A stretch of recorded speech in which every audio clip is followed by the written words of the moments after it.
L'épopée de Jeanne d'Arc, la pucelle qui a changé l'histoire. La nuit tombée sur le village de Don Rémy, une jeune fille de 13 ans, Jeanne, regarde les étoiles en silence. Tout est calme, mais soudain, une voix s'élève dans son esprit. Jeanne, lève-toi, va sauver la France. Elle sursaute, Saint-Michel, Sainte-Catherine, Sainte-Marguerite, des figures divines lui parlent. Elle n'est qu'une simple paysanne, et pourtant, elle lui confie une mission impossible, chasser les Anglais et faire sacrer Charles VII, le dauphin de France. Et elle y croit plus que tout. La France est à genoux en 1429, les Anglais contrôlent le royaume et le roi légitime, Charles VII, hésite. Peut-il vraiment régner? Mais à Chinon, une rumeur circule. Une fille, venue de nulle part, prétend être envoyée de Dieu. Les gardes rient quand ils la voient arriver. Une gamine, avec un regard de feu, habillée en homme, réclamant une audience avec le roi. Quand elle le voit enfin, elle ne doute pas. Gentil dauphin, je suis envoyé par Dieu, je vous mènerai au sacre. Charles doute, mais les yeux de Jeanne brûlent d'une détermination qu'il n'a jamais vue chez ses plus grands guerriers. Il lui donne une armure, une épée, ainsi qu'une armée. Orléans est assiégé. Les Anglais rient en voyant arriver cette soi-disant sainte guerrière. Mais Jeanne n'est pas venue pour parler. Sous une pluie de flèches, elle charge en tête. Les soldats la suivent. Galvanisée par son courage, elle est frappée, blessée, mais elle se relève.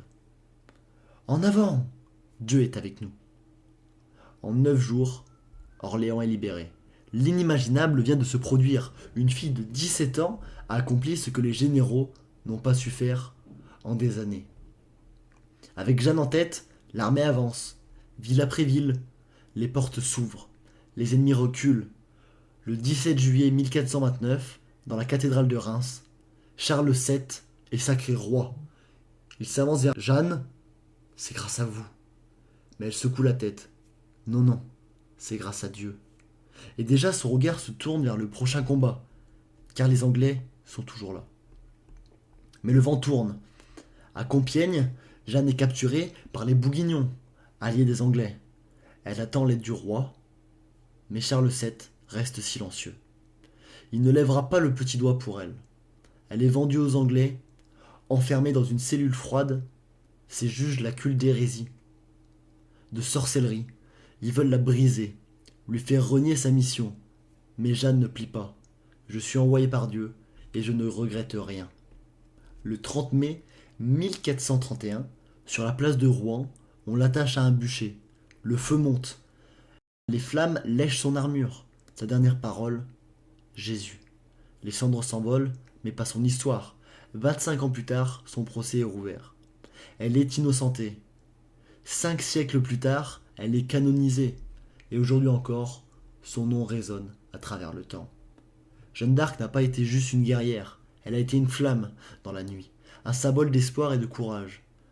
Elle nous rappelle que même une simple paysanne peut défier des rois et changer le monde. Et toi, que ferais-tu si tu entendais ces voix?